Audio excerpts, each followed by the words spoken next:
Le souci démocratique qu'on rencontre chez nous, que pose l'anticipation du transfert décidé par la communauté de communes et surtout l'absence de consultation citoyenne sur le mode de gestion qui va nous être imposé. Et pour finir, comment les citoyens peuvent-ils agir, c'est-à-dire comment on peut faire pour que cette bataille de l'eau devienne un sujet démocratique et pour faire comprendre à nos élus que peut-être ils sont en train de passer à côté de l'histoire. Merci, vaste question. Bonsoir à toutes et à tous. Et d'abord, merci d'être venus si nombreux. Merci aux copains et copines du collectif pour l'organisation de cette soirée, comme de la soirée à Montlot il y a 15 jours. Parce que c'est un gros boulot et je crois qu'on peut les en remercier. Merci aussi pour cette mobilisation qui me semble absolument essentielle. Pourquoi c'est absolument essentiel? Parce que l'eau est la question de notre siècle et c'est la question politique centrale. C'est par hasard si nous avons porté dès 2012 et puis à partir en particulier de 2017 cette problématique et cette thématique de manière centrale. Je rappelle que notre premier meeting de la présidentielle 2022 portait justement sur cette question de l'eau et que c'est un point central dans le programme que je porte. Pourquoi c'est un point central? Parce qu'on arrive face à une situation où la question de la pénurie en eau, la question de l'eau va devenir problématique, les conflits d'usage, etc., ça devient déjà problématique et que ça va être un thème central des tensions, à la fois au niveau national, mais aussi au niveau géopolitique. Ensuite, parce que c'est une question qui, à mon sens, est à la confluence des trois problématiques que nous portons en tant que mouvement politique, à savoir l'urgence sociale, parce que c'est une vraie question sociale. Le prix de l'eau, ça a été évoqué dans le film, même si, encore une fois, il date un peu. Le prix de l'eau, l'accès à l'eau est une question sociale. Les questions écologiques, je pense qu'il n'y a pas besoin d'épiloguer là-dessus. Et puis, la question démocratique. Parce que, encore une fois, on l'a vu dans les extraits qui sont passés, on le voit en ce moment, il y a une question de confiscation de la décision démocratique. Alors, d'abord, rappeler quelques petites choses. Rappeler que cette obligation de transfert de la compétence eau aux communautés de communes et aux agglomérations, elle était prévue dès 2020.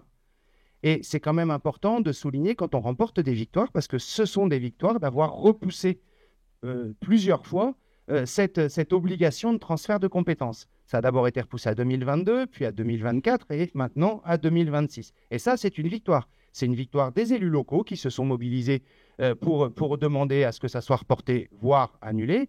C'est une victoire aussi des collectifs, de tout ce qui a été pu être fait en termes d'information, d'éducation populaire autour de cette problématique. Les agglomérations sont passées en gestion commune de l'eau déjà depuis 2022, si je ne me trompe. Et puis là, on demande à toutes les communes de récupérer cette compétence. Alors, ça pose un vrai problème démocratique pour plusieurs raisons. La première, tu l'as dit, c'est la loi NOTRe. La loi de la nouvelle organisation territoriale de la République de 2015, qui instaure une nouvelle forme de gouvernance dans ce pays avec la création des communes, la généralisation et la création puis la généralisation des communes et des communautés d'agglomération, avec un mode de représentation, d'élection et de représentation qui est déjà un problème démocratique en soi. Puisque dans les petites communes, le représentant de la commune, c'est le maire ou la maire, et ça, ce n'est pas décidé. Puis dans les communes plus importantes, il y a des postes qui sont fléchés au moment de l'élection municipale où on dit cet élu-là sera en plus conseiller communautaire. Puis on sait qu'il y a un certain nombre d'endroits où la personne qui était fléchée au départ se désiste et est remplacée par quelqu'un d'autre. Et je l'ai dit à Montlot, je le redis là, parce que ça aussi, c'est un combat qu'il faut porter. Très souvent, c'est une femme qui est fléchée et qui est remplacée par un homme, par exemple. Et c'est une question. Deuxième problème démocratique, la représentation au sein d'un conseil communautaire. Alors, il paraît que j'ai dit une bêtise, j'ai dit 25 l'autre jour, que c'est 27, mais parce que ça a évolué. C'était 25, c'est passé à 27. Dans notre communauté de communes, il y a 27 conseillers communautaires. Il y en a 13 qui sont issus du bourg-centre de Forcalquier. Ça veut dire qu'il suffit d'avoir un vote en dehors des représentants du bourg-centre pour qu'il y ait la majorité absolue pour le bourg-centre au sein de la communauté de communes. Il y a eu une proposition, une possibilité en 2019 proposée une fenêtre par le gouvernement Macron de passer par exemple chez nous à 33 conseillers communautaires, ce qui faisait que les 8 communes, parce qu'à l'époque on était à 25, aujourd'hui on est à 27, mais à l'époque on était à 25, les 8 communes les plus peuplées de la communauté de communes avait un siège en plus. Nous, à Niozelle, avec les conseillers municipaux de Niozelle, on avait poussé avec d'autres petites communes pour qu'on passe à 33 conseillers communautaires. Pourquoi ? Parce que si vous faites le compte, il y avait 12 à l'époque conseillers communautaires Forcalquiérains. On passe à 13 Forcalquiérains au sein du conseil communautaire sur 33. On n'est plus dans la même situation de majorité absolue extrêmement facile à obtenir. Parce que la question, si on revient à la question de l'eau, 13 communes dans la communauté de communes de Forcalquier, 10 communes en régie publique, 3 communes en délégation de service public, et il se trouve que Forcalquier est en délégation de service public. Donc on comprend bien que cette question démocratique et de l'endroit où ça se décide pose problème pour prendre une décision qui soit réellement démocratique et qui soit le reflet de la volonté de toutes les petites communes qui composent la communauté de communes de Forcalquier. L'autre point, c'est le fonctionnement. C'est-à-dire que le vote se fait à la communauté de communes, puis ensuite doit être validé dans les conseils municipaux. Alors, je parle sous le contrôle des conseillers municipaux de Niozelle qui sont ici. Le vote s'est fait à la communauté de communes, a été majoritaire pour un transfert anticipé et pour une DSP de 6 ans. Puis après, nous, on a voté à Niozelle. Mais après. Et à Niozelle, on a été majoritaire à rejeter cette idée d'anticipation et de DSP, mais c'était trop tard, ça avait été voté. Et c'est un peu systématique dans les décisions qui sont prises au sein de la communauté de communes, c'est-à-dire que ça arrive dans les conseils municipaux pour être validé une fois que la décision a déjà été prise.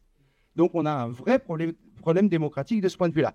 Je redis quand même, Jeanne l'a un peu dit tout à l'heure, je redis que je regrette qu'il y ait eu cette confusion entraînée par la distribution d'un tract individuel à la place du tract collectif, du flyer collectif, du collectif au public, parce que Christophe, notre maire, aurait dû être là ce soir, et moi, j'ai discuté avec les copains du conseil municipal, il n'est pas venu à cause de ce tract qui a été distribué et qui contient un certain nombre de vérités et puis peut-être un certain nombre de contre-vérités également, et il s'est senti attaqué par ce tract-là. Il n'est pas là ce soir, c'est dommage, parce que moi je considère qu'au contraire, ça aurait été super qu'il soit là et qu'on puisse en discuter tous ensemble.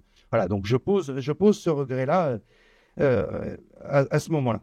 La deuxième question, c'est la question du périmètre d'application d'une mesure par rapport au territoire, où se décide cette mesure par rapport au territoire où elle s'applique.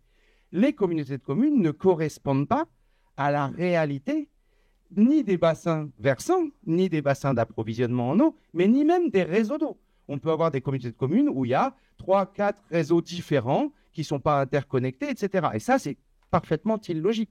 C'est-à-dire que moi, je ne suis absolument pas contre la mutualisation. C'est une très bonne idée quand on est trop petit pour s'occuper de quelque chose de se mettre à plusieurs. Mais il y a, la perte de souveraineté dont je parlais juste avant, et puis la question du périmètre qu'on choisit. Et normalement, sur la question de l'eau, on devrait choisir un périmètre qui correspond à la réalité du territoire, c'est-à-dire quels sont les réseaux d'approvisionnement, quels sont les réseaux d'eau. Et c'est ce périmètre-là, à travers un syndicat, par exemple, on pourra en reparler, qui devrait être utilisé pour gérer l'eau. Et c'est valable pour à peu près toutes les questions, que ce soit la question du traitement des ordures ménagères, que ce soit la question des transports, que ce soit la question de l'école, etc., etc. Donc, il y a là aussi un problème, c'est-à-dire qu'on demande à une structure qui est préexistante, on y verse un certain nombre de compétences, c'est décidé ailleurs d'ailleurs que sur le territoire, puisqu'il y a cette obligation en 2026, après, cette coquille au départ vide qu'on remplit se retrouve à devoir gérer un territoire qui ne correspond pas forcément à la réalité de ce qui s'y fait. Et puis, le dernier point, quand même, pour donner un peu d'espoir, puisque tu disais, que peut-on faire ? On peut faire plein de choses. La première chose, c'est qu'il y a une proposition de loi sénatoriale qui a été votée au Sénat, qui est donc quelque part dans la navette parlementaire, qui propose de rendre optionnel ce transfert. C'est-à-dire que là, pour le moment, il est obligatoire et il propose de le rendre optionnel. C'est un pis-aller peut-être, mais c'est déjà mieux. C'est-à-dire que c'est chaque communauté de communes, avec les règles démocratiques dont je parlais tout à l'heure, qui aurait à décider de savoir s'il fait ce transfert-là et ce ne serait plus un transfert obligatoire. Cette PPL, elle a été votée au Sénat. Je tiens à dire qu'elle est portée par le sénateur du département, Jean-Yves Roux, et il faut qu'elle arrive à l'Assemblée. Alors, elle est arrivée une première fois à l'Assemblée dans la niche parlementaire. Je ne sais pas si tout le monde sait ici que chaque groupe à l'Assemblée a un jour dans l'année pour proposer ses propres textes de loi. Tout le reste du temps, c'est le gouvernement qui propose l'agenda de l'Assemblée. Le groupe LIOT, alors Liberté, Indépendants et Outre-mer, qui est un groupe centriste, a proposé cette proposition de loi lors de sa niche parlementaire, mais on est très limité dans le temps. On siège de 9h à 13h, puis de 15h à 20h, puis de 20h30 à minuit, et à minuit, ça s'arrête. Où qu'on en soit dans l'étude des textes. Vous avez pu constater, peut-être pour ceux qui suivent activement l'actualité parlementaire, que ça donne lieu à un certain nombre d'obstructions gouvernementales et de ruses diverses et variées pour que justement les textes qui ne les arrangent pas n'arrivent jamais à l'ordre du jour. Il se trouve que cette proposition de loi était la 5e de la niche LIOT, et donc elle est arrivée en tout milieu de soirée, et on a clôturé les débats à minuit sans qu'elle ait pu être votée. Le premier article avait été voté, et après elle n'a pas été votée au complet, donc elle ne peut pas s'appliquer. Et donc on travaille à quelques-uns à essayer de faire revenir ce texte, soit au sein d'une niche parlementaire, soit au sein des semaines de l'Assemblée. Je ne rentre pas dans les détails techniques parce que ça serait vraiment compliqué. Donc, tu disais, qu'est-ce qu'on peut faire ? On peut faire pression sur les élus. Alors ici, vous n'avez pas trop besoin, parce que c'est Jean-Yves Roux qui est un des auteurs de cette proposition de loi, et moi, je travaille à ce qu'elle arrive à l'Assemblée. Mais si vous habitez ailleurs, je sais qu'il y a des Montpelliérains dans la salle et qu'il y en a d'autres, il ne faut pas hésiter à écrire à son député, à aller voir les élus locaux pour leur dire « écrivez aux sénateurs », etc., pour que cette proposition de loi arrive au bout. C'est une petite fenêtre, on peut espérer quand même dans un coin, et moi je continue à l'espérer, qu'avant 2026, on arrive à ce que cette proposition de loi soit votée, ce qui donnerait l'occasion de revenir en arrière. Et puis, au niveau local, ce qu'on peut faire, c'est ce qu'on est en train de faire ce soir, et qu'on va continuer à faire, informer, discuter, échanger pour essayer de convaincre, et puis aller voir les élus dans les communes, se réemparer en fait de la chose publique. C'est-à-dire qu'on a pris cette habitude peut-être un peu trop partout, on élit des gens et puis après ils font. Puis après, au bout de 5 ans, 6 ans, c'est valable pour moi aussi, ils se représentent ou ils ne se représentent pas, puis on revote ou on ne revote pas, puis entre-temps, voilà, on ne s'y intéresse pas. Moi, je voudrais quand même dire un petit mot sur les élus des petites communes. L'indemnité de maire d'une commune comme Niozelle, l'indemnité des adjoints d'une commune comme Niozelle, c'est pas ça qui fait qu'on se présente à la mairie. Hein. Je tiens à dire à ceux qui espèrent faire fortune en se présentant aux prochaines municipales que c'est pas comme ça que ça marche. Tous les conseillers municipaux de petites communes comme la nôtre sont bénévoles. Et donc, ils doivent s'emparer de tous ces sujets qui arrivent, et parfois il y en a énormément, dans le cadre que je donnais tout à l'heure. Un conseil communautaire, pas ici, mais à la CCSB, la communauté de communes Sisteron-Buèche, 62 communes, 4 départements de région, c'est entre 92 et 99 délibérations par réunion du conseil communautaire, avec les documents, parfois extrêmement complexes, qui arrivent une semaine avant, 8 jours avant, et qu'il va falloir travailler, donc c'est compliqué. Et dans les petites communes, il faut dire aussi que la régie publique de l'eau, ce qui est le cas à Niozelle, tient sur l'engagement des élus locaux. Il n'y a pas d'employés, enfin il y a l'employé municipal qui y travaille aussi, etc. Mais ça tient sur l'engagement des élus locaux. Et donc à un moment donné, moi je pense, et c'est pour ça encore une fois que je regrette ce qui a pu être distribué dans les boîtes aux lettres, je pense que l'idée, c'est pas de pointer du doigt les élus locaux en disant « Ouh, c'est nul ce que vous faites, etc. » Mais c'est au contraire de s'en emparer, d'y aller, de discuter avec eux, et peut-être à un moment donné de s'en emparer vraiment, c'est-à-dire de monter en compétence, de s'emparer de ce qu'on a à faire, et puis dans un petit village comme Niozelle, il faut qu'il y ait des gens qui aillent voter, ça va à peu près bien, on vote beaucoup à Niozelle, puis il faut qu'il y ait des gens qui se présentent. Et souvent, c'est les 11 qui ont bien voulu y aller et qui y vont. Et moi, je pense que l'une des principales choses qu'on puisse faire, c'est s'emparer des choses et puis y aller, rejoindre les conseils municipaux. En 2026, il y a des élections et que chacun s'empare de ça parce que ça appartient à tous. L'eau est un bien commun, il faut qu'on le règle tous ensemble. Et donc, qui dit bien commun dit service public, qui dit service public dit élus locaux. Il faut qu'on s'y mette et qu'on s'y mette tous. Voilà, merci. Vincent Pujol, merci d'avoir accepté de venir jusqu'à nous. Donc, vous êtes fondateur d'un bureau d'études qui accompagne les collectivités sur la gestion de l'eau et de l'assainissement. Pour revenir sur l'échelon local, est-ce que vous pouvez nous éclairer sur cette fameuse étude Cogite à laquelle dans notre collectif, nous nous référons assez souvent. Quelle est votre analyse du marché de délégation de services publics là, qui vient d'être lancé par la communauté de communes? Donc, bonjour à toutes et tous. Merci pour l'invitation. Effectivement, donc, complètement improvisé, compte tenu le court délai intercommunal. Et les élus de Pierre-Rue m'avaient demandé m'avaient invité à une réunion de présentation de l'étude Cogit qui était portée et animée par M. Prévost de l'URSS et la chargée d'études du bureau Cogit. Cette étude, voilà, ouais, bien sûr, c'est une étude, en fait, c'est la communauté de communes qui a mandaté un bureau d'études pour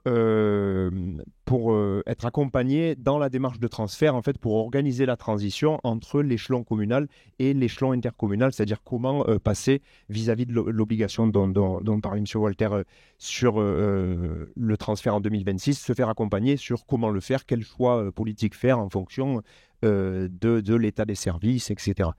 Et du coup, la restitution, c'est en fait, et ça c'est toujours regrettable, parce que par ailleurs, nous, on accompagne des collectivités, on a accompagné la création de 3 régies intercommunales, donc du coup, sur des thématiques comme dans la même mission que le bureau d'études Cogit. Et l'idée, c'est que ça s'est assez vite focalisé sur l'idée régie versus DSP. Donc en fait, le bureau d'études a été missionné pour faire un état des lieux de la situation de chaque service communal. Du coup, ils sont allés rencontrer chacune des communes de la communauté pour savoir comment fonctionnait le service, dans quel état étaient les infrastructures, etc. etc. Sur la base de cet état des lieux, l'idée, c'est de se dire, après, on fait ce qu'on appelle, il y a tout un vocabulaire là aussi, des scénarios, c'est-à-dire, sous quelle manière on peut passer à cet échelon intercommunal. Et là, les scénarios, ils se sont résumés à soit de la gestion publique, soit de la gestion privée. Et en gros, après, la mission du bureau d'études par rapport à cette question, c'est de comparer qu'est-ce qui est mieux. Mais alors, on s'est rarement dit dans l'intérêt de qui, ça reste une question qui est rarement posée, mais en tout cas, qu'est-ce qui est mieux entre gestion privée et gestion publique. Et c'est souvent aussi focalisé sur la partie prix de l'eau. Parce que du coup, en fait, qu'est-ce qui est mieux vis-à-vis du prix de l'eau, mais pas du tout de la qualité du service, de qu'est-ce que contient le prix de l'eau, en gros, de quel coût de l'eau, parce que le prix de l'eau, c'est parce qu'il y a des coûts de l'eau, parce que l'eau est un bien commun, évidemment, mais elle a un coût. Les élus communaux sont bien placés pour le savoir. Du coup, l'idée, c'était que nous, notre analyse, pour répondre à votre question, et pour la faire rapide, on pourra en reparler, c'est qu'en fait, on a senti...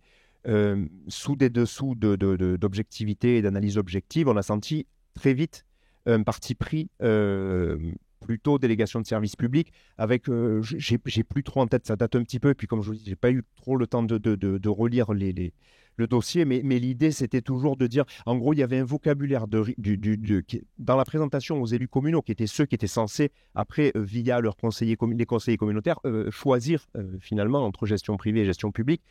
Le vocabulaire, tout le vocabulaire lié au risque était réservé à la gestion publique. Et la gestion privée était, rien que dans la présentation et dans la formulation, était très quand même rassurant, quoi. En gros, c'est voilà,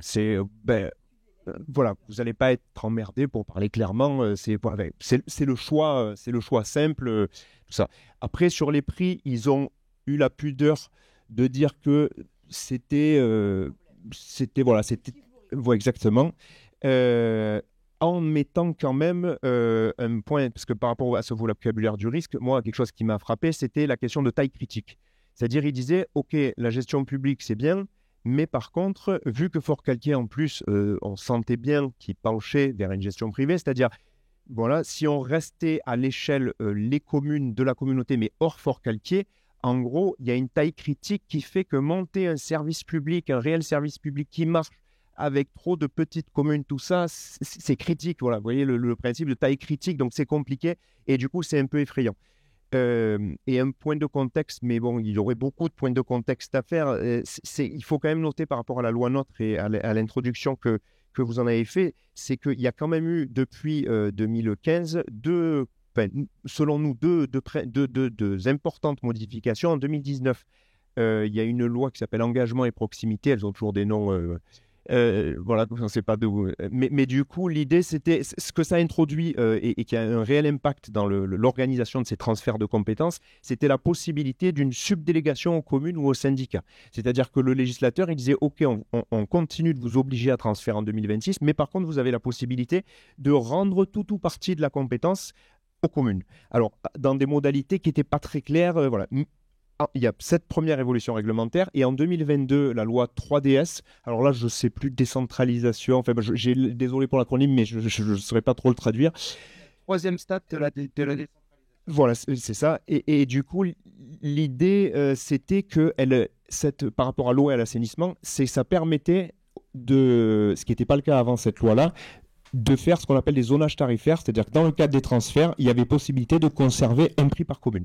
Et plus l'obligation de converger vers un tarif unique à l'échelle de la communauté, ce qui compliquait dans beaucoup de cas et qui bloquait qui crispait beaucoup dans la question des transferts.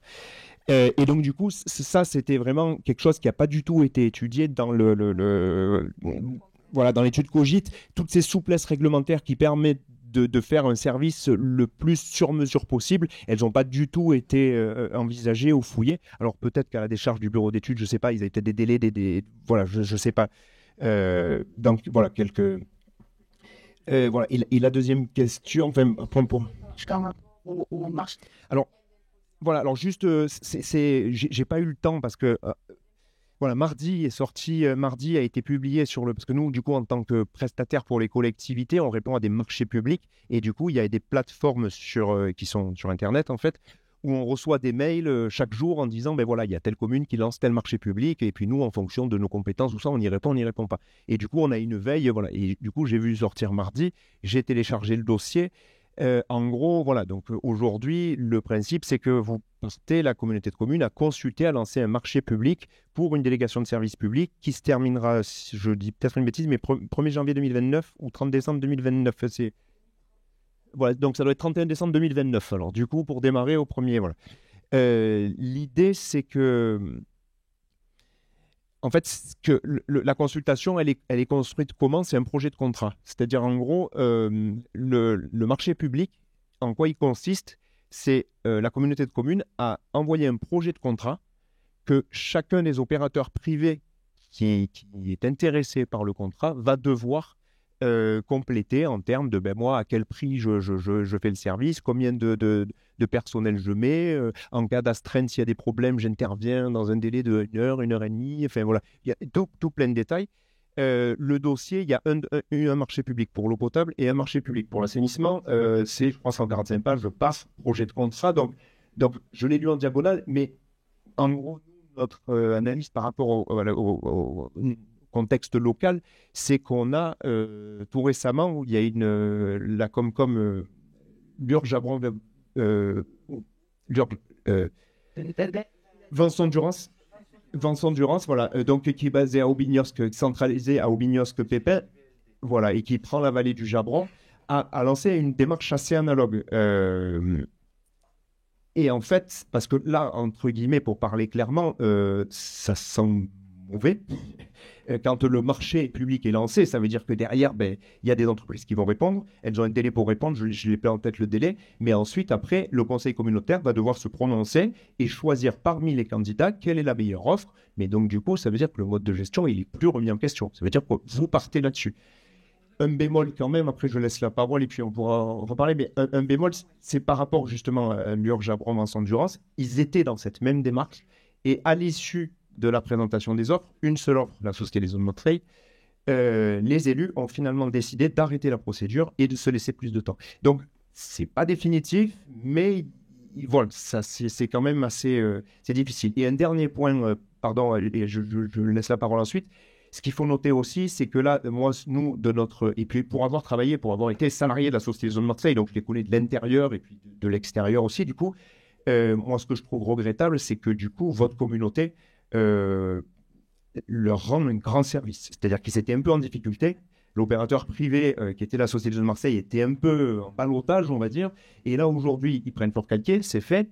Mais ils vont prendre l'ensemble. Derrière, il y a les communautés de communes du Jabron pour laquelle la question va se reposer. Aubignosc et Pépin sont déjà acquis à la Société de Zone Marseille. Et donc, du coup, il y a un vrai risque. Après, ils arrivent aux portes de Sisteron. Nous, lundi, on démarre, on va travailler pour la communauté de communes Sisteron-et-Belge. C'est nous qu'ils ont retenu pour les accompagner, pour faire le même boulot que Cogit a fait. Et du coup, ils vont arriver aux portes de la communauté de communes de Sisteron, qui pour l'instant a un franc compromis gestion publique et qui ne veut surtout pas entendre parler de délégation de service public. Mais c'est quand même assez inconfortable d'avoir cet opérateur, parce que l'opérateur, on sait ce qu'il va vouloir, c'est à chaque fois essayer d'amortir le voilà. Et de remonter. Et surtout au parallèle avec par contre, pour un point positif, c'est la DLVA qui quand même, elle, de son côté, plus au sud, a fait un tout autre choix et du coup, et qui est plutôt un bon exemple, quoi. Voilà,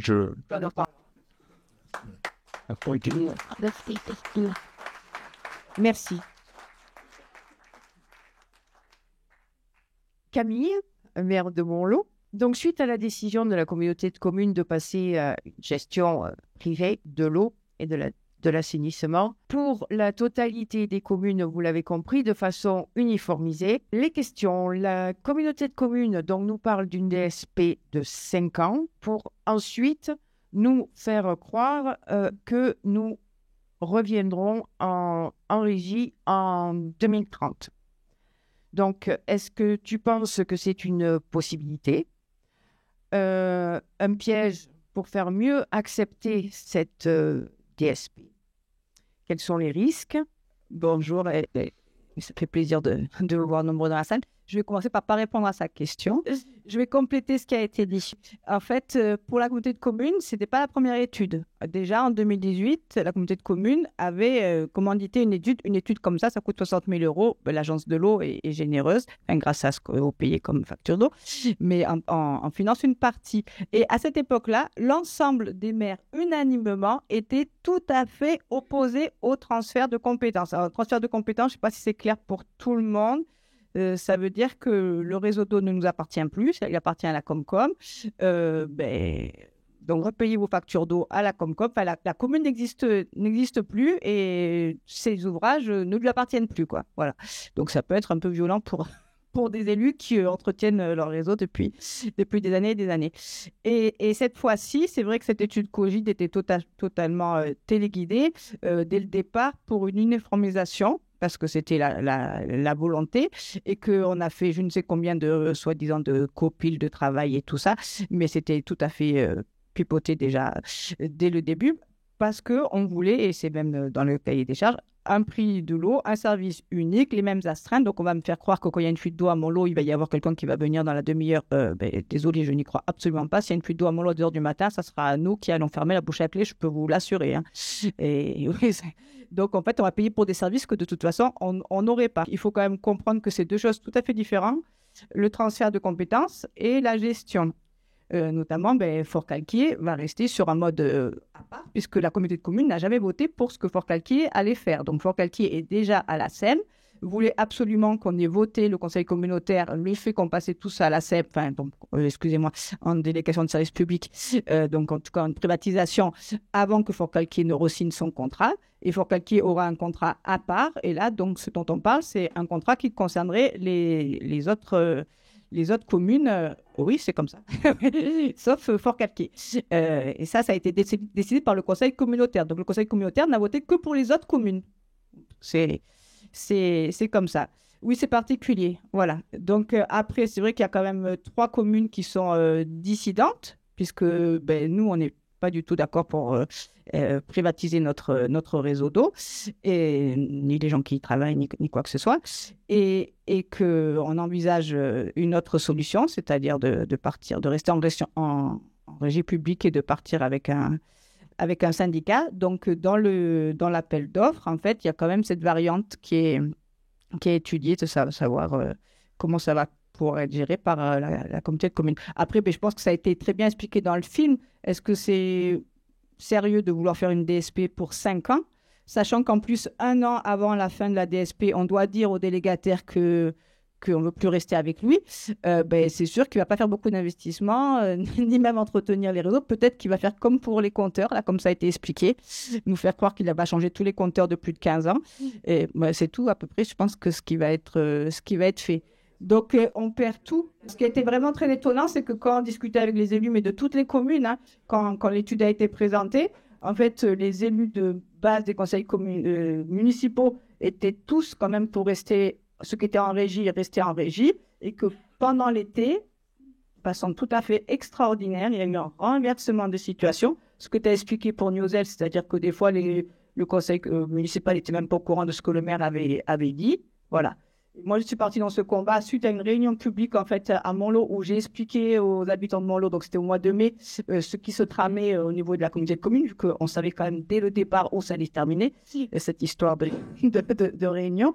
Et là, dans la salle, ça a été unanime. Les gens ont dit, mais qu'est-ce qu'on peut faire? Qu'est-ce qu'on peut faire? Donc, qu'est-ce qu'on peut faire? Au moins dire qu'on n'est pas d'accord, ce qui n'a pas du tout plu à mes collègues. Donc, au départ, effectivement, on a parti à faire une pétition. Et puis après, il y a eu cette journée qu'il y a eu à Lure, c'est une montée en compétences et s'apercevoir qu'on n'est pas tout seul, effectivement, rencontrer des personnes qui sont dans les mêmes problématiques pour essayer de s'en sortir. Mais bon, c'est ce qui nous est vendu pour faire accepter la pilule. Mais en fait, il y a quand même peu de gens qui ont envie de l'accepter. Après, les gens, voilà, c'est pour d'autres raisons, quoi. Il se trouve que le président de notre comité de communes est aussi vice-président de la région et il a le portefeuille de la région, ce qui vous fait bien comprendre et qui peut très bien vous fermer si vous n'allez pas dans son sens, et qu'il a encore redit il y a 2 jours. Voilà. Et qu'on a aussi le vice-président du département chargé d'attribuer les subventions aux communes. Donc, si vous n'êtes pas d'accord avec ce qui est décidé, vous n'avez pas de subvention pour votre commune, ce qui est un problème quand même, un peu. Enfin, après, il faut savoir ce qu'on veut, quoi. Voilà. Donc, la pétition a été lancée tardivement, mais enfin, on a fait au mieux, au mois d'août. Et le 21 septembre, on a appelé à une manifestation. Ça a bien marché, hein. Il y avait du monde, pas mal qui ont été là pour le vote. Ça a été voté le 21 septembre. En fait, il fallait que ça soit voté avant que Forcalquier aille signer. Et donc, en fait, on nous a même réunis le 31 août, les élus, la fin du copil, pour nous dire que vraiment, ce n'était absolument pas possible d'envisager de faire autre chose que de passer tous en délégation, ce qui était possible au mois de juin, puisqu'on nous a quand même expliqué au mois de juin que la décision serait politique. Bon, pendant l'été, le fait de faire une régie intercommunale était devenu totalement impossible. Voilà. Ouais. Avec des élus qui vous disent « je suis contre, mais j'ai voté pour ». Voilà. Chacun fait comme il peut, comme il veut. Voilà. La solution, je ne suis pas très... Pour l'instant, pas très fière. Je ne suis pas très fière de chercher un trou de souris pour essayer de m'échapper. Mais en fait, tant pis, hein, si je le trouve, je vais quand même le prendre, hein, je vous le dis. Voilà, donc pour l'instant, on est 3. Là, je crois qu'il y a le premier adjoint de Liman aussi dans la salle, et Revest Saint-Martin. Et donc, on s'est rapproché du syndicat qui existe déjà depuis une 50aine d'années, qui est Soman, l'hospitalier, et Revest des Brousses, qui a rejoint en 2015. Et donc, ça nous permettrait, nous, de rester en gestion publique de l'eau. Ouais, je voulais juste dire un tout petit mot parce que c'est peut-être pas super clair pour tout le monde. D'abord, je pense qu'il y a une confusion dans la tête de beaucoup de gens, y compris des élus, entre le fait de transférer la compétence et le fait de choisir le mode de gestion. Ce sont 2 décisions différentes. Or, c'est mélangé tout le temps dans le débat, y compris d'ailleurs par celles et ceux qui luttent contre le transfert de compétences ou contre la privatisation. Ce sont 2 choses différentes. C'est-à-dire qu'il y a le transfert de compétences qui est rendu obligatoire au 1er janvier 2026. Mais une fois que le transfert de compétences est effectué, ça ne veut pas dire qu'on est obligé de passer en DSP ou de faire le même choix pour toute la communauté de communes. Parce que ça a été dit, il y a un changement dans la loi NOTRe en 2019 et il y a la possibilité de choisir différents modes de gestion. Et donc, ça veut dire que si on passe si on transfère la compétence à la communauté de communes peut très bien décider de confier la gestion à un syndicat qui pourrait accessoirement recouvrir le territoire concerné en fonction de ses spécificités, etc. C'est déjà le cas dans un certain nombre d'endroits. De rendre aux communes la gestion de leur partie du réseau et de leur partie, etc. Donc, il y a plusieurs solutions qui existent.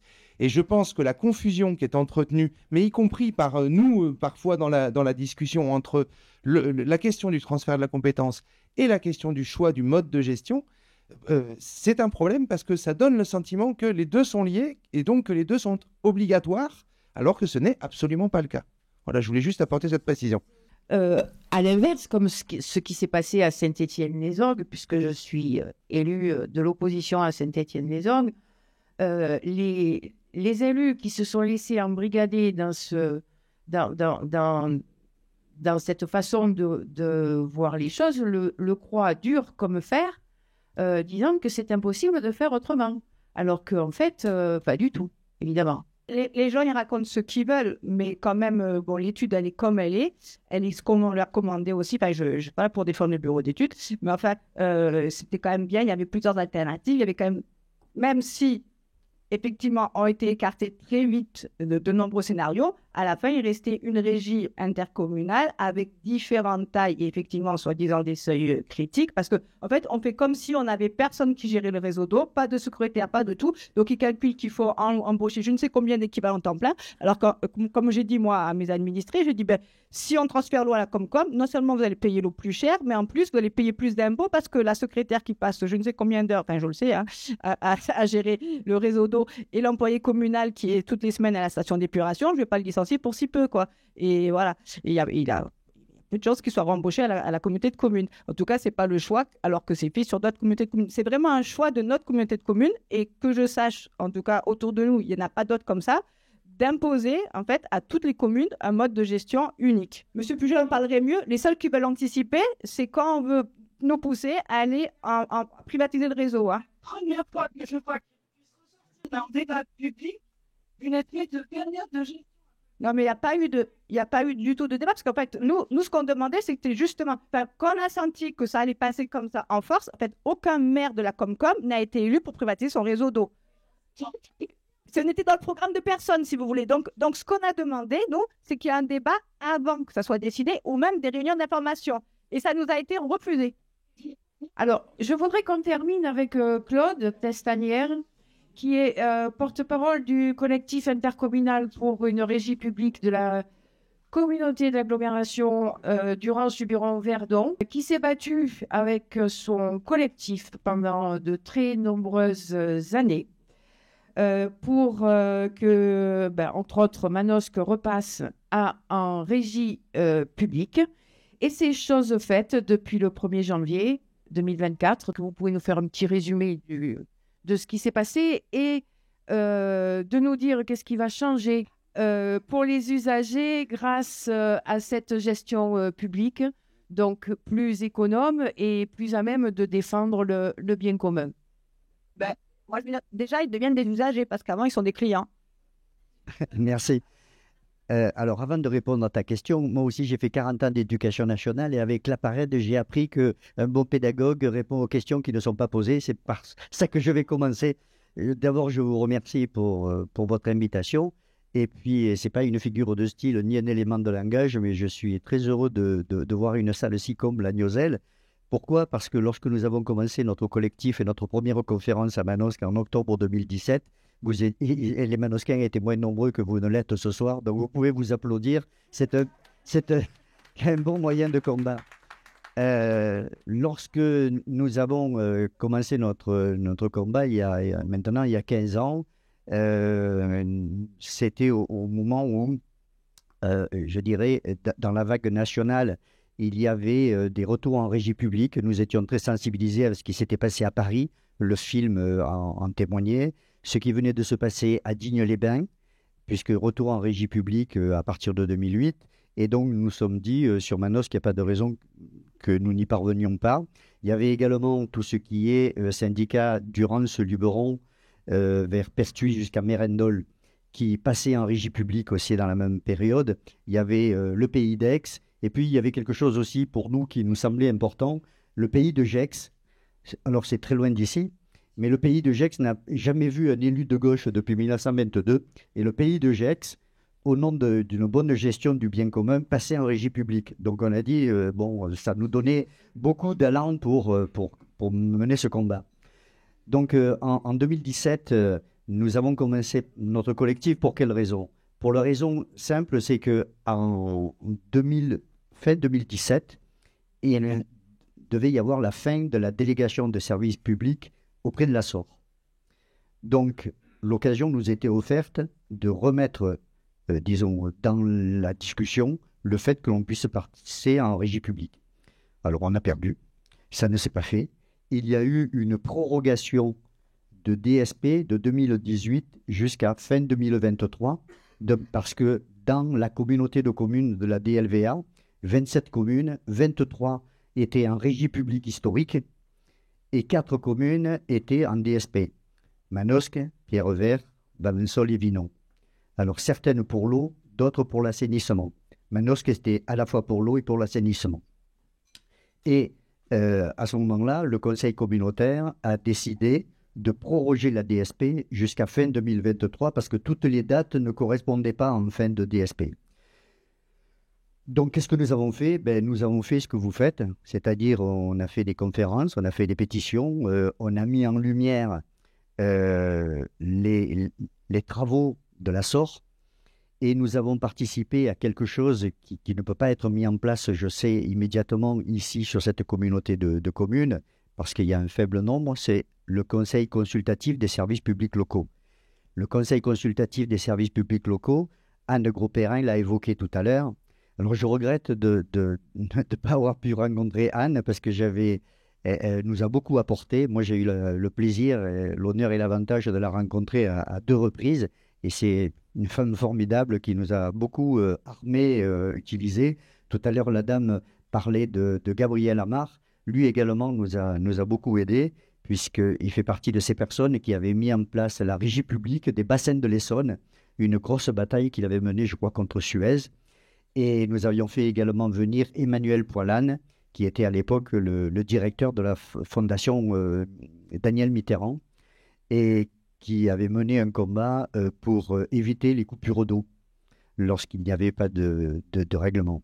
Donc, à partir de là, nous avons obtenu la communication de documents qui s'appellent les RAD, rapports annuels du délégataire de la SOR, et les RPQS, rapports prix, qualité, service. Et alors, bon, ce n'est pas des lectures aisées, hein. Et si vous avez des problèmes d'endormissement, vous payez un RAD, vous allez voir, c'est mieux qu'un somnifère, ça vous cloue. Donc, et dans l'analyse des rapports annuels du délégataire, on s'est rendu compte, et ça aussi grâce à l'aide de Gabriel, de point de vue, grâce à son expertise, on est allé voir ce qui était les différents chapitres qui faisaient, quand on payait l'eau, qu'est-ce qu'on payait. Et il y avait une ligne qui était écrite pour que personne comprenne. Ça s'appelait « Contribution aux services centraux ». Alors, contribution aux services centraux, quand on va derrière, c'est les frais de siège de la SOR, ce sont les impôts de la SOR, ce sont y compris les amendes que doit payer la SOR, et je garde le meilleur pour la fin, les dividendes versés aux actionnaires. Et pour une ville comme Manosque, cette ligne, de temps en temps, c'était entre 120 et 160 000 euros. Une paille, quoi. Donc, c'est énorme. Donc, tout à l'heure, vous disiez, ou tu disais, le prix de l'eau. L'eau a un prix. Oui. Elle coûte la production, la potabilisation, la distribution, mais le prix de l'eau doit aller à l'eau. Elle ne doit pas aller au financement des actionnaires. Et là, ne nous racontons pas d'histoire. On va vers une confrontation entre la défense de l'eau, bien commun, en régie publique, contre les intérêts capitalistes des entreprises, Veolia, Suez, SEM, etc. Ça ne va pas être tendre, quoi. Donc, là aussi, je le dis parce que ce n'est pas une partie de plaisir. Les intérêts sont trop énormes pour qu'ils laissent faire sans réagir. Alors, et si je dis cela, c'est aussi parce que aujourd'hui, la SOR vient de perdre un marché, un gros marché, hein, toute la DLVA, c'est pas rien. Mais si elle veut rester compétitive et arriver à faire des propositions à d'autres communes, elle est obligée de montrer qu'elle a conservé des compétences en termes d'hydrologue, d'ingénieur, de technicien, etc., et qu'elle a une force de frappe à même de faire des prestations de services à d'autres communes. Et ça, c'est un enjeu énorme pour elle. Donc, il en va de même pour la SEM, et c'est l'illustration que vous donniez. il faut, pour la SEM, qu'elle montre qu'elle est encore capable de faire de la bonne prestation de service. Donc, ce combat, il est important et je vous souhaite du courage et on vous aidera pour ça parce que c'est pas une mince affaire, quoi. Nous, on s'est battus, on a réussi. On n'est pas meilleur du côté de Manosque que de la vallée de la Durance que vous ne pouvez l'être au pied de la montagne de Lure. Les raisons de notre combat, ils ont été évoqués, ils ne sont pas différents. Le côté social. Actuellement, nous, on continue à se battre pour la question sociale, notamment à exiger une tarification sociale de l'eau. Notamment, on met en avant les 15 premiers mètres cubes gratuits. On pose la question de l'abonnement, parce que dans le même temps où il y a la nécessité de faire une préservation de la ressource, c'est-à-dire amener les gens à ce qu'ils consomment moins, aujourd'hui, quand on paye un abonnement à 69 € pour des personnes qui consomment que 20 mètres cubes, ben c'est énorme le prix de l'abonnement, le poids de l'abonnement dans la consommation. Donc c'est un combat. Le troisième combat, c'est la préservation des captages aussi. Parce que sur Manosque, nous avons déjà des sources, des points de captage qui ont été annulés, parce que trop pollués. Pollués parce que, et là, c'est pas simple, parce qu'il y a une agriculture importante dans la vallée de la Durance. Donc, avec l'utilisation d'intrants qui ne sont pas toujours bons pour la qualité de l'eau, mais en même temps, on a nécessité d'avoir une agriculture. C'est toute l'actualité que l'on voit, hein. Donc, c'est pas simple. On a besoin d'agriculteurs, mais on a besoin aussi d'une autre agriculture. Donc, on se bat également sur la préservation des zones de captage. Et puis, il y a un aspect, au-delà du social, de l'écologique, le côté démocratique. Avec la SOR, c'était l'opacité totale. Aujourd'hui, il y aura mise en place d'un conseil d'exploitation. Ce n'est pas un conseil d'administration comme dans certaines régies publiques, c'est un conseil d'exploitation avec des élus, des représentants du personnel et des représentants des usagers. Actuellement, c'est un représentant de délégué du personnel et un représentant des usagers. J'ai entendu tout à l'heure Anne Cropérin qui est là encore un bon exemple sur la ville métropole de Lyon puisqu'elle a 4 représentants du personnel et 4 représentants des usagers. C'est du Ferrari, quoi. Ça fait rêver. Et en tout cas, c'est là-dessus que je veux conclure sur la question démocratique, c'est que pour gagner avec la SEM, ce sont des lucifuges et des photophobes. Ils n'aiment pas la lumière. Dès que vous mettrez en lumière toutes leurs pratiques, vous n'aurez pas gagné, mais eux, ils auront déjà perdu. Est-ce que vous avez des questions ? Oui, bonjour. Éric de Pierru, de Saint-Pierre. Moi, j'ai une question peut-être pour Monsieur Testanière, parce qu'on nous a exposé des arguments sur la difficulté d'être rapidement, de faire un transfert aujourd'hui. Alors, ce n'est pas un transfert de compétences, c'est un transfert plutôt de compétences humaines, c'est-à-dire les gens qui travaillent directement sur les réseaux aujourd'hui, qui sont à la SEM, entre autres sur le secteur, mais qui étaient à la SOR sur Manosque. Ces gens-là, ils deviennent quoi ? C'est-à-dire qu'ils sont certainement bien payés, ils ont certainement des avantages, des véhicules, etc., etc. Ça a été le sujet abordé en conseil municipal il n'y a pas très longtemps à Pierre-Rue. Et qu'est-ce qui fait ? On nous expose un argument qui est de dire faire tout de suite sur la communauté de communes, en tout cas de Forcalquier, ce n'est pas possible parce qu'on n'a pas les éléments. Alors à Montlot, c'est différent, mais on n'a pas les éléments. Il faudrait trouver, recruter, et on ne va pas pouvoir le faire. Donc on va attendre 5 ans pour pouvoir recruter. En gros, c'est l'argument. Comment ça se passe sur Manosque ? Je réponds tout de suite. Oui, alors, sur Manosque, je risque d'être très technique, je m'en excuse par avance. Donc, au moment où la communauté de communes a voté le principe du retour en régie publique, ça s'est fait par un vote en octobre 2022. La communauté de communes s'est donné 1 an pour tuiler le passage de la DSP à la régie publique. Et la régie publique date du 5 janvier 2024. Au cours de l'année 2023, il y a eu des travaux notamment menés avec le bureau d'études du COGIT, je crois, c'est mai 2023. En mai 2023, donc il y a eu des travaux menés par le bureau d'études. Ensuite, il y a eu des rencontres. Alors moi, je ne suis pas élu, je n'ai ces informations qu'en deuxième main, c'est-à-dire dans le cadre des rencontres, comme j'évoquais tout à l'heure, du comité consultatif des services publics locaux. Au mois de mai, il y a eu des premières rencontres entre le conseil communautaire et les délégués du personnel de la SOR. Il y a eu une deuxième rencontre le 28 juillet, le matin, parce que nous, on avait la réunion du CCSPL l'après-midi, et il y avait une rencontre à nouveau entre les élus de la DLVA et les délégués du personnel pour encore peaufiner un petit peu les derniers éléments. Et ensuite, il y a la mise en place en ce moment-là, janvier-février, de ce qu'on appelle le conseil syndical, le conseil social économique, c'est-à-dire où on va étudier les statuts des uns et des autres. Il y a une mesure conservatoire pendant 15 mois pour, je dirais, examiner tout ce qui est indice, avantages acquis, etc. Dans le cadre du... Alors, CGCT, excusez-moi, j'ai oublié ce que ça veut dire, le comité général des collectivités territoriales, le code général des collectivités territoriales. Il y a obligation, au moment où on passe de DSP en régie publique, à faire la proposition au personnel d'être intégré. Il y a obligation de le proposer, mais ça ne veut pas dire qu'ils sont obligés de venir.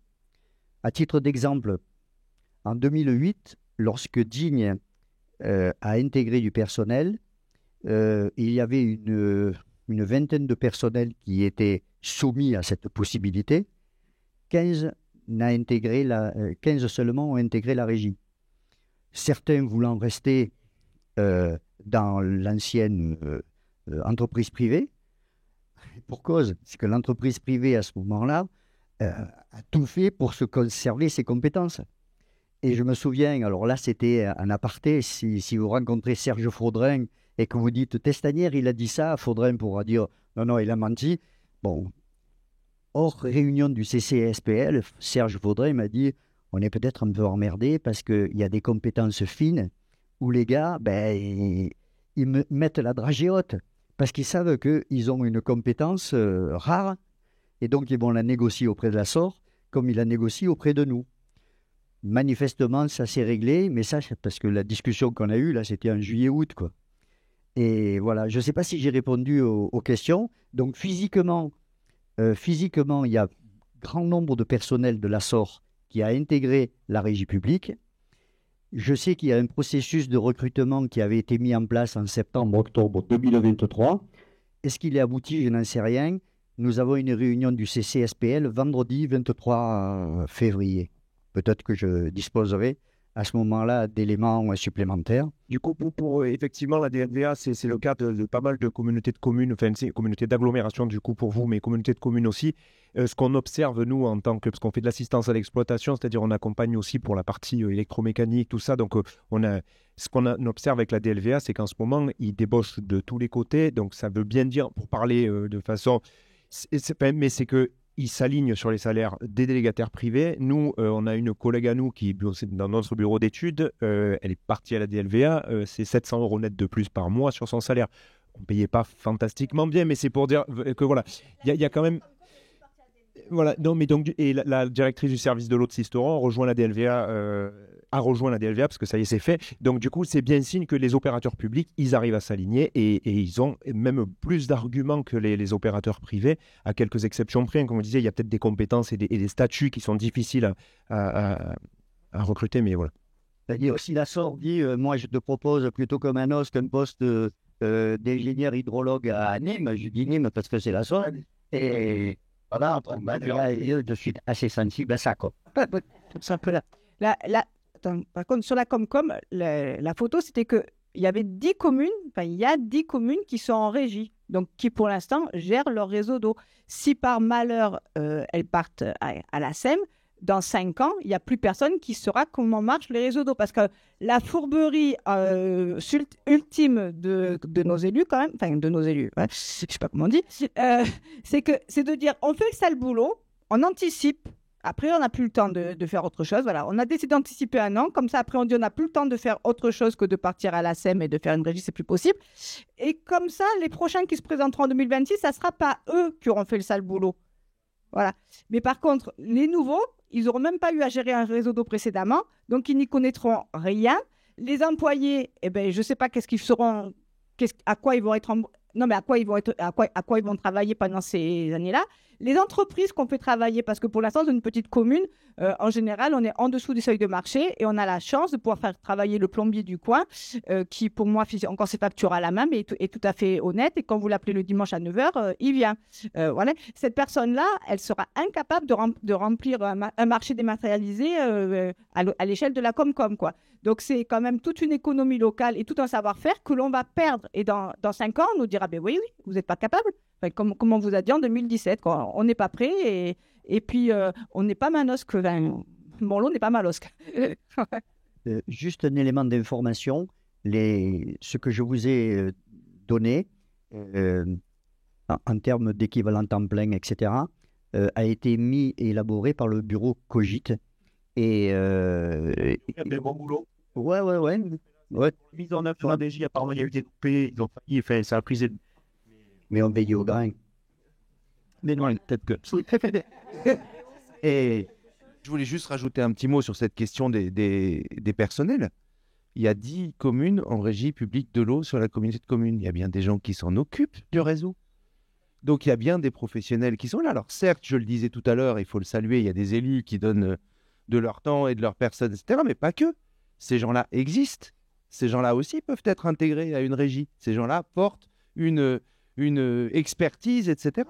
Et si ce sont des gens qui ont d'autres tâches dans tel ou tel village, mais qu'ils ont cette spécialité de l'eau, on les transfère à la régie publique de l'eau et puis on embauche quelqu'un d'autre qui va venir faire les travaux de cantonnier, etc. On a des expertises, il y a des expertises nettement plus fines que la SEM ou n'importe qui d'autre sur nos propres réseaux d'eau. Je suis habitant de Pierrerue. C'est pas vraiment une question en fait. J'ai lu, mais pas le soir, effectivement, parce que c'est un peu indigeste, le fameux rapport. J'ai trouvé anecdotique, mais enfin, quand c'est à 60 000 €, c'est un peu raide, il y a quand même une erreur de calcul. Mais quand on est dans une partie, on est hors taxe, après on se retrouve avec la TVA, sachant, moi j'ai repris ma facture, il y a des taux différents appliqués suivant les différentes choses, je vais pas m'étaler là-dessus. Enfin, c'est un peu problématique quand même pour un Pékin comme moi d'arriver à comprendre et à pouvoir comparer surtout. Sur la question des équivalents temps plein. Alors, il y a un moment dans ce rapport, à propos de l'ingénieur, ou je ne sais pas qui exactement, il y a un pourcentage d'équivalent temps plein qui n'est pas le même pour la DSP et pour la régie. Alors ça, je n'ai pas très bien compris pourquoi, parce que je pense que dans les deux cas, il fait le même boulot. Ça, c'est une chose. Et dans le calcul, quand même,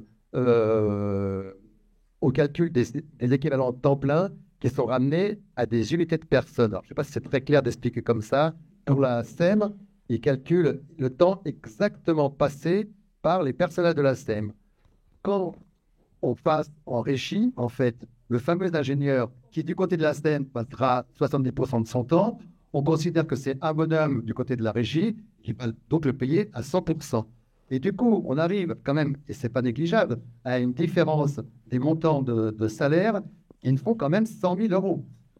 Ce qui est vraiment pas rien. Et effectivement, comme le disait Camille tout à l'heure, il y a des gens qui sont sur place, et ces gens-là, ils peuvent être très bien payés. Alors, ils sont payés à 100% évidemment, mais 70% de leur temps, ça va utiliser pour le réseau, puisque c'est apparemment ce qui est dit, et ils peuvent faire quelque chose pour la commune après. Mais ça, dans ce rapport, en fait, c'est chiffré comme si finalement, le reste du temps, ils ne faisaient rien. Ça, c'est un vrai scandale. En fait, c'est la volonté. En fait, il fallait que l'étude corrobore, et même le bureau d'études était quand même un petit peu gêné parce que c'était complètement ridicule, quoi. À la fin, c'était n'importe quoi, mais vraiment n'importe quoi. Ils nous ont fait croire qu'ils avaient travaillé, ou en tout cas qu'on leur avait demandé de travailler pour étudier, pour faire une régie intercommunale sur 3 communes, donc Montlot, Revest et Liman. Alors effectivement, grâce à ce que tu as expliqué, c'est-à-dire que s'il fallait par exemple un quart de cantonnier, en fait il fallait un, parce qu'on n'allait pas embaucher un quart de cantonnier. Donc forcément on arrivait à des coûts totalement délirants, alors qu'on a tous déjà des cantonniers, des secrétaires, des logiciels, des réseaux qui marchent et des prestataires. Voilà. Et en fait, le fait, parce que forcément on n'a pas toutes les compétences dans une commune, donc on fait travailler quand même des sociétés, évidemment on analyse tout ce qu'on n'a pas. Et ça en fait c'était plus possible. Il fallait que, d'un seul coup, la régie ait toutes les compétences en interne. Et surtout, à Pierre-Heroux, pendant toutes les réunions, votre maire a dit « Je ne veux plus être en délégation, je ne veux plus être en délégation, je ne veux plus être en délégation ». Il était le plus pro-régie. Et quand, à la fin, on nous a expliqué que, finalement, oui, il était pour la délégation et que je menais un combat d'arrière-garde, honnêtement, je me dis, voilà, c'était absolument incroyable, quoi. Parce que nous, on se pose des questions à Pierre-Heroux. Hein. On n'a pas la réponse. Hein. Après, on va tomber dans la diffamation, donc on va se calmer. Mais c'est quand même suspect, quoi. Pierre-Heroux, qui est un peu spécifique, c'est que du coup, vous êtes en délégation déjà de service public et du coup, l'audit sur lequel on a travaillé a abouti à des pénalités assez importantes. Et donc, du coup, il y a eu des négociations plus ou moins transparentes avec la mairie et l'entreprise qui ont abouti à quelque chose qui, a priori, satisfaisait le conseil municipal. Et qui est plutôt bien, parce que c'est quand même, je crois, 130 000 euros, 140 000 euros que la SEM a donné à la commune de Pierre-Heroux pour des pénalités parce qu'elle n'avait pas respecté ce à quoi elle s'était engagée, quoi. Donc, et peut-être que ça a peut-être sa part aussi dans les points d'interrogation, quoi. Il y a quand même un point important aussi de contexte qui est le fait qu'on a, en termes d'âge et d'état des infrastructures d'eau et d'assainissement, il faut bien avoir en tête, comme on parlait pas mal de coûts de l'eau, de prix de l'eau, que les besoins d'investissement, ils vont être croissants et ils vont être très importants en fonction des communes à court ou moyen terme. Et ça veut dire que le prix de l'eau, le coût de l'eau, sans parler du prix de l'eau, le coût de l'eau va forcément augmenter. Forcément augmenter parce que les réseaux, en gros, l'eau potable, les années 50-60, les durées de vie des réseaux posés à l'époque, c'est 60-80 ans. Là, aujourd'hui, vous avez ce qu'on appelle le rendement réseau. Je ne sais pas si ça parle à tout le monde, mais c'est l'inverse du taux de fuite. En fait, si vous avez 20% de l'eau qui part en fuite, ça veut dire 80% de rendement de réseau. Aujourd'hui, il remonte sur pas mal de communes, mais c'est des réparations. Il y a beaucoup de réparations de fuite où on trouve une fuite, on la répare, mais le tuyau continue de vieillir. Et du coup, voilà, il faut s'attendre à des besoins colossaux. Et dans le contexte de la communauté de communes, moi, ce que je trouve assez inquiétant, si j'étais usager de la communauté de communes, ce que je ne suis pas, mais bon, qui est quand même, c'est le côté qu'en fait, en reportant de 5 années, les élus, comme disait Camille, vont se retrouver avec beaucoup moins de maîtrise du service. Donc, pour maîtriser la politique d'investissement avec des besoins d'investissement qui vont augmenter, ça va forcément, pour caricaturer et le dire simplement, aboutir à du gaspillage d'argent. Parce qu'en fait, finalement, qui mieux que celui qui gère le service au quotidien peut savoir où c'est qu'il vaut mieux mettre l'euro, où c'est qu'il vaut mieux mettre les budgets et quelles sont les priorités. Là, le problème, c'est qu'avec un délégataire de service, en plus, vu le format de la délégation de service public par rapport à la consultation comme elle est lancée, on sent bien que ça va être démerdez-vous avec ça. L'ingénieur en question qui est mentionné dans l'étude, c'est aussi un ingénieur. Il y a aussi temps plein côté communauté de communes qui est censé contrôler la délégation de service public, mais c'est 30%. 30% sur une étude comme ça, sur un marché comme ça, quelqu'un qui n'est pas forcément compétent sur l'eau et l'assainissement, déjà, il faut trouver quelqu'un qui va travailler. Il est compétent. Oui, mais Cindy Benzaït, il est compétent, mais sur l'eau et l'assainissement, sur l'électromécanique, sur les choses, il a une capacité critique qui est limitée par rapport à la Société des Eaux de Marseille. Ça, c'est une évidence, et qu'il soit. Hein. Mais en plus, là aussi, on vous dit, là, c'est 30%. C'est-à-dire qu'en gros, dans le scénario DSP de Cogit, le 30% de M. Benzaït, il n'avait pas arrondi à 1, quoi. Alors qu'ils auraient dû, parce que dans la même logique que ce qu'ils avaient fait, il était sous-estimé, et en plus, dans les calculs, voilà. Mais ce qu'il faut avoir en tête, c'est que, voilà, moi, ce que j'alertais les élus de Pierre-Heroux là-dessus, quand ils m'avaient demandé une contre-analyse, une contre-expertise, c'était sur le fait, attention, c'est-à-dire que du coup, vous allez arriver dans un contexte où il va y avoir, le coût va augmenter, donc à un moment, si vous perdez la main, faire croire que dans 5 ans, vous allez redevenir en régie, quand vous maîtrisez plus rien du service, que vous n'êtes plus à même, vous n'avez pas d'esprit critique, ça sera... La bonne solution sera toujours, dans tous les cas, de le laisser à la SEM, parce qu'en fait, ça sera trop risqué, parce que voilà, vous pourriez pas... La transition sera beaucoup plus violente que ce qu'elle peut l'être aujourd'hui. Je me pose la question de la spécificité du monde rural par rapport au monde urbain, parce qu'en fait, on se rend compte que quand même, c'est plutôt les agglomérations, hormis les différences réglementaires, puisque la loi NOTRe s'applique plutôt d'abord au comité d'agglo et métropole. Qu'est-ce qui pourrait expliquer que le monde rural a plus de mal à repasser en gestion publique? Je sais pas. J'aurais pas la réponse avec tous les éléments. Il y a un premier élément qui est celui que je donnais tout à l'heure. C'est-à-dire que dans une mairie comme Niozelle, comme Pierre-Rue, comme personnel, il y a une secrétaire à mi-temps, un employé municipal à plein temps, etc. Il n'y a pas de service technique, il n'y a pas tout ça, etc. Et les élus qui siègent au conseil municipal sont à 80% bénévoles et bossent à côté ou pas, mais bon. Donc, il y a cette première chose-là, c'est-à-dire que déléguer semble une facilité, c'est-à-dire qu'il y a quelqu'un, il y a un pro qui va s'en occuper. Et pour avoir dans ce village un maire qui s'est occupé du réseau d'eau pendant 30 ans, oui, effectivement, c'est du boulot. Paul, il se levait à 4 h du mat quand l'alarme sonnait, c'était lui qui allait fermer la bouche à clé, etc. Bon, c'est un sacerdoce quand même à un moment donné. Donc, déléguer, ça peut apparaître comme une solution. Mais là, encore une fois, il y a une confusion d'abord entre la question du transfert de compétences et la question de la délégation. C'est-à-dire que justement, on pourrait se dire, puisqu'on passe à une communauté de communes, bah là, justement, on a les moyens, en mutualisant, de répondre à ces questions-là. Donc, c'est un faux problème, en fait. Ça, c'est le premier point. Le deuxième point, je pense, ça a été un peu dit sur la manière dont sont menées les études. Ça a été très bien dit il y a 15 jours par Bernard Mounier. Ça demande une technicité quand même si ce n'est pas que de la technique, ça demande une technicité. Et encore une fois, c'est plus facile de faire jouer des réseaux, de faire lire, de faire analyser, etc. quand tu es un gros collectif qu'un petit collectif ou quand encore une fois, tu reçois le dossier en PDF 3 jours avant le conseil municipal ou le conseil communautaire. Et puis que, voilà, c'est pas pour excuser, mais c'est pour dire que ça fait partie des choses qui font que c'est peut-être plus facile de tordre le bras à des petites communes et dans le monde rural. Et puis après, il y a le mensonge majeur, moi qui me semble celui qui fait passer la pilule à chaque fois, c'est la question du seuil critique et des économies d'échelle, etc. C'est-à-dire que le discours, c'est toujours le même, c'est vous êtes trop petit, il faut grossir pour, et puis on te dit il faut grossir pour conserver un service public, et en même temps on te dit on va passer au privé. Mais nous, on vit ça à l'hôpital, on vit ça à l'école, etc. C'est-à-dire qu'on te dit, oui, ben là, vous n'avez plus assez d'élèves dans votre village, il faut faire un RPI, puis on vous conserve les classes, et puis tu fais un RPI, Rassemblement Pédagogique Intercommunal. Tu fais un Rassemblement Pédagogique Intercommunal, et on te supprime une classe. Donc voilà, c'est le mensonge de base, c'est ce qui est dit, c'est vous êtes trop petit. Je rappelle quand même que dans les objectifs de la loi NOTRe au départ, Nouvelle Organisation Territoriale de la République, il y avait un seuil critique de 40 000 pour une communauté de communes. C'était fixé dans la loi NOTRe. Et donc, tu calcules sur le 0,4, ça veut dire 4 communautés de communes. Et au départ, c'était prévu comme tel. C'est-à-dire que la marche en avant vers les communautés de communes, c'était une communauté de communes à Sisteron, une à Fort-Calquier, Manosque, etc., une à Riez et dans le sud du département, et une à Digne, et point, fin de la conversation. Parce qu'on te disait, en dessous de 40 000, vous êtes sous le seuil critique pour organiser de vrais services publics, etc. etc. Ça ne s'est pas fait parce qu'il y a eu de la résistance.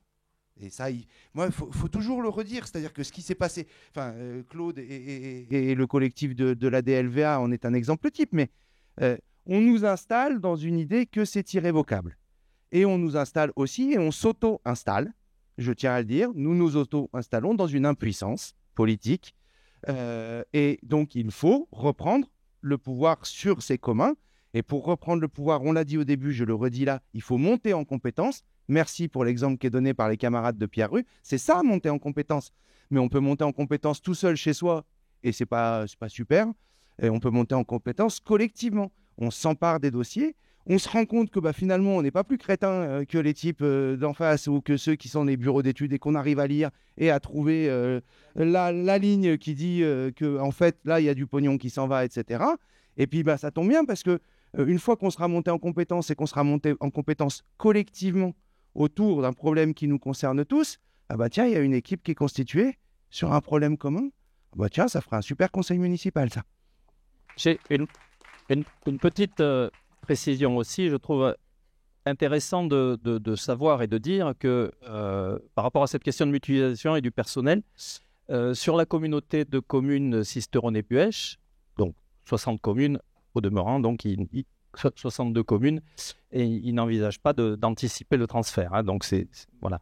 Mais au niveau du personnel, dans le travail qu'ils sont en train de faire là, pour préparer le transfert de compétences, ils envisagent de conventionner, un conventionnement entre la communauté de communes et les communes pour que le personnel communal qui prend une partie de son temps sur la gestion des réseaux, qui a la connaissance des réseaux, et voilà, donc un conventionnement qui ferait que au prorata du temps que ce personnel passe sur les réseaux, son salaire pourrait être pris en charge par la communauté de communes.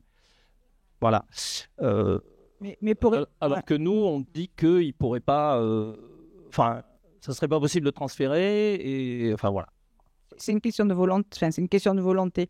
Par rapport à ce que disait, la question que posait Mathieu, en fait, il y a quand même des associations d'élus, notamment les maires ruraux, notamment les élus de la montagne, qui vraiment font le forcing pour que le transfert ne soit pas obligatoire, parce qu'ils ont beaucoup à perdre. Après, bon, je ne sais pas à Niozelle, mais je vais redire à Montlot, on a l'eau au robinet que depuis 1958. Et pour les élus, c'est leur réseau.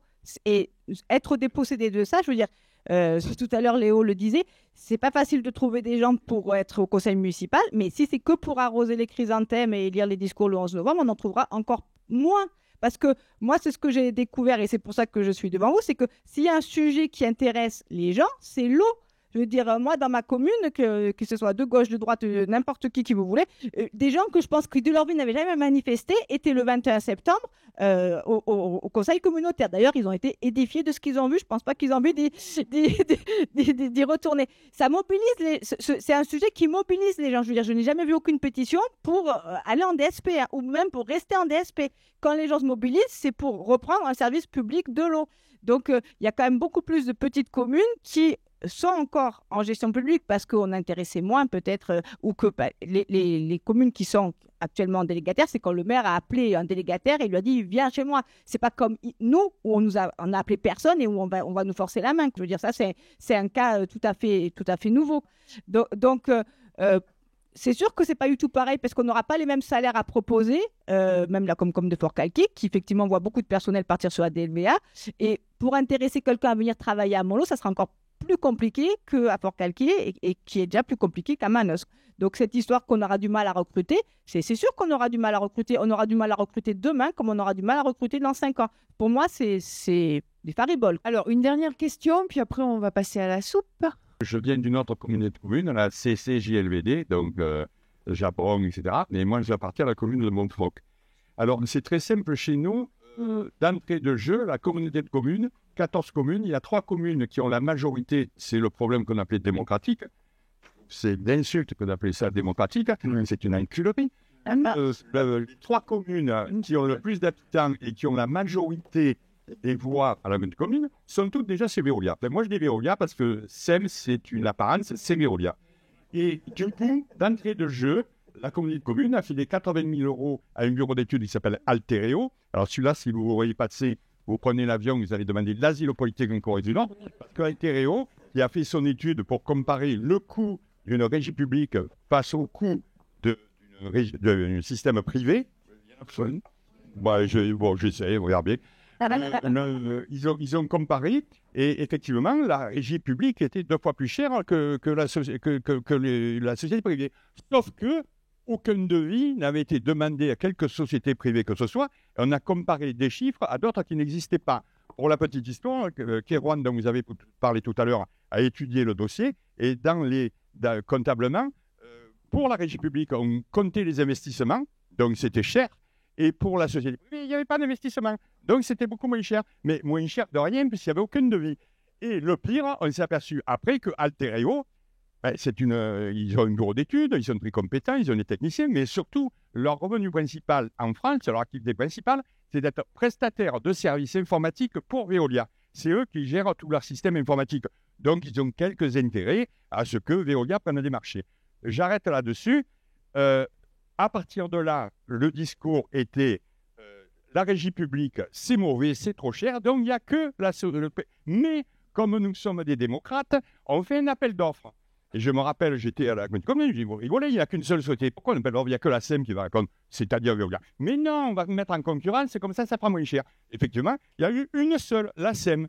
Et alors pour nous, précisément, dans le village, c'est très précis, on avait 98% d'augmentation du prix de l'eau. Tout est, le cahier des charges a été signé, ça devait passer au 1er janvier 2023.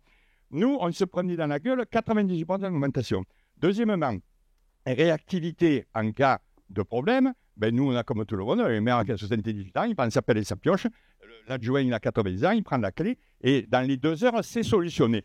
On a essayé de mettre en place une équipe de jeunes bénévoles, 28-30 ans, de 7 ou 8, pour commencer à connaître le réseau et pouvoir prendre la suite, parce qu'eux, ils disent on durera jusqu'à 100 ans, mais ça m'étonnerait. Bon, mais Veolia, eux, dans le truc, il y a une panne. Nous nous engageons à intervenir dans les 15 jours. Et au bout de 15 jours, si on n'est pas intervenu, il y a une astreinte. L'astreinte, le montant de l'astreinte étant inférieur aux frais de déplacement du mec qui doit venir réparer parce qu'il vient d'Aix-en-Provence. Voilà, bon. Et j'en passe, c'est des meilleurs. Quant à la qualité de l'eau, je donne encore, puis j'arrête. Cet été, je suis allé à Revez-du-Bion, parce que pour des activités associatives, j'allais tous les jours, et j'ai vu des petites affichettes partout qui disaient tous les mardis après-midi, un cadre de la SEM est à votre disposition à la mairie. Une fois, 2 fois, je suis allé au bistrot, je dis qu'est-ce qui se passe? On m'a dit, c'est compliqué. Ils nous ont mis un numéro vert. Tous les habitants ont appelé 10-15 fois. Personne ne répond jamais. Dans le cahier des charges, il y a un numéro vert. On doit répondre aux questions des usagers. Personne ne répond jamais. À la fin, ils sont allés voir le maire. Le maire, il a essayé, il n'a jamais réussi. Donc, du coup, ils ont fait venir le cadre. Et le seul boulot du cadre, ça coûte cher quand même. Un cadre, une demi-journée par semaine qui vient d'Aix-en-Provence à Revez-du-Bion, c'est essayer d'expliquer aux gens pour qu'ils comprennent quelque chose aux factures, parce que personne n'y comprend rien. Voilà. Ça, c'est la qualité du service. Alors, j'arrête. Après la tactique, nous, dans la commune, dans la vallée, il y a une cellule qui existe avec 4 communes. Nous, on ne veut pas y aller, tout simplement, parce qu'on a vu que sur les 4 communes, il y a 3 communes qui ont, bien que faisant partie du CIVE étant satisfaits, ben, les maires, ils ont voté pour la délégation de services publics à Veolia. Donc, on ne peut pas faire confiance. On essaye de construire quelque chose localement, une régie un peu solide. C'est pour ça qu'on fait appel à notre amie avocate pour essayer de nous donner les conseils. Il faut convaincre le maire, parce que le maire, il est à la pression du préfet, c'est une girouette. Alors on dit, ben, si c'est une girouette, il n'y a que nous à être le 20. Et si on est 100, ben, on est beaucoup plus fort que si on est 50. Voilà. Alors.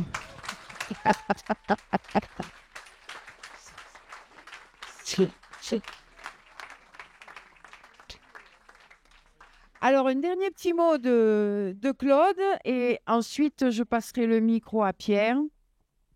Je rebondis sur la dernière intervention pour donner 2 illustrations. Il se peut aussi que la SEM, prochainement, fasse une proposition que moi je qualifie d'insincère. J'explique. Lorsque, en 2020-2021, l'ASSOR a voulu obtenir à nouveau la reconduction du marché, elle avait fait des propositions où on s'est rendu compte qu'on passait de 23 équivalents temps plein à 18. Donc, elle supprimait 5 postes. Donc, la masse salariale diminuait d'autant. Mais quand on diminue la masse salariale, ça veut dire que les prestations qui sont à la clé, ben, elles sont moins bien assurées. Ce qui nous a mené à l'autre illustration, c'est que, et là c'est la force aussi du réseau que nous avions constitué, au niveau du collectif, on avait des correspondants un petit peu dans chaque quartier. Et par exemple, dans le quartier des Ponches, quand il y avait une fuite d'eau qui était détectée le jeudi, ben, tout le monde téléphonait pour harceler les bureaux de l'ASSOR, sauf que le mardi, ça coulait toujours. Et donc là, on faisait les délégations en disant, bon, ben, la prestation de service, elle n'est pas faite, quoi. Or, l'ASSOR s'engage à, mais ne le fait pas. Et donc là, on mettait le doigt sur la chose. C'est des choses, c'est pas important, je veux dire. Techniquement, en termes d'expertise, c'est pas grand-chose à faire. Sauf que de constater qu'à un moment donné, il y a une fuite, c'est pas réglé, qu'il y a une distribution d'eau qui n'est pas effectuée correctement, c'est à la portée de tout le monde.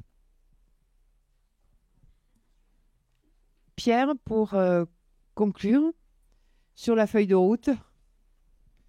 Oui, je vais vous parler de ce document que vous avez peut-être entre les mains, qui a été distribué dans la salle, assez brièvement, si possible, sur le thème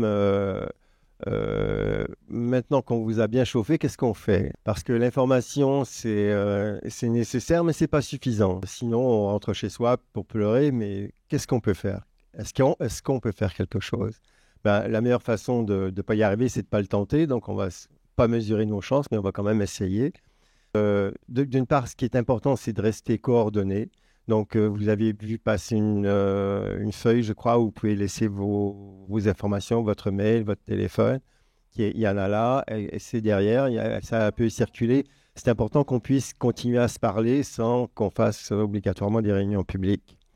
Il y a un truc qu'on va bientôt annoncer, c'est une prochaine réunion qui devrait avoir lieu à Fort-Calquier même. Donc, on marche sur Fort-Calquier.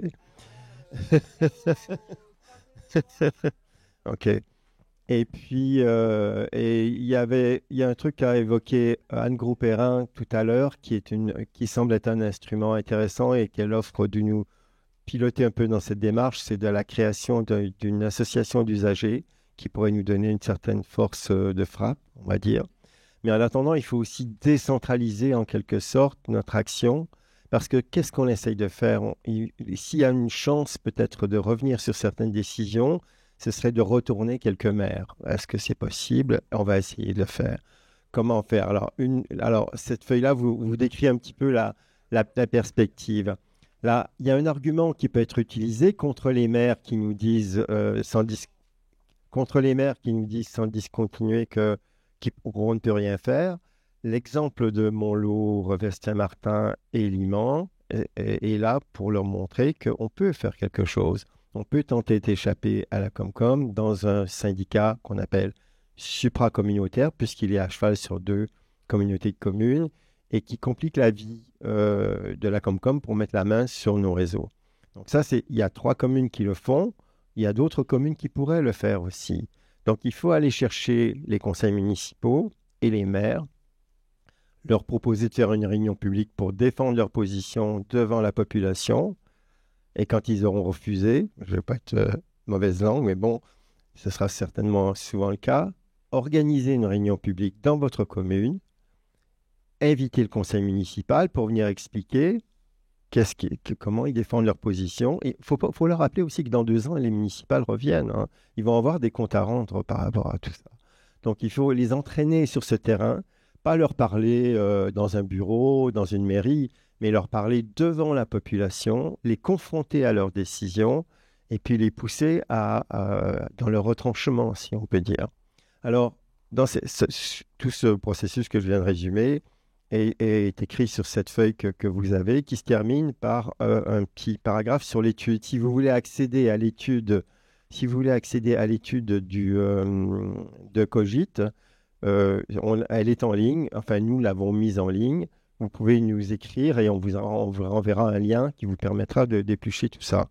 Par ailleurs, pour chaque commune où c'est un enjeu, c'est-à-dire Fort-Calquier, c'est un peu particulier. Les 3 communes dissidentes, la question ne se pose pas. Mais pour les autres, sauf pour Fontienne, où on cherche encore un correspondant, vous allez trouver un référent pour chaque commune sur cette feuille, avec son mail et son numéro de téléphone, qui est chargé, duquel vous pouvez vous rapprocher pour tenter d'organiser cette démarche-là au niveau communal. Voilà. Et parce qu'il faut absolument avancer. Et comme je l'ai dit au début, ce qui est important aussi, c'est de rester à l'écoute, d'être coordonné, de pouvoir recevoir des mails, de pouvoir recevoir de l'information. Il y a un Facebook qui marchote aussi, et que vous avez les coordonnées du mail et du Facebook qui sont en bas ici. Et puis, où on poste différents trucs, dont des extraits vidéo, par exemple, de notre dernière réunion publique.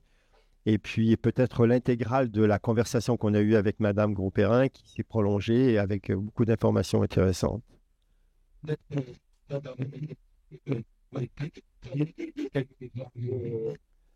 Alors, oui, ben là, c'est très technique. Donc, ce que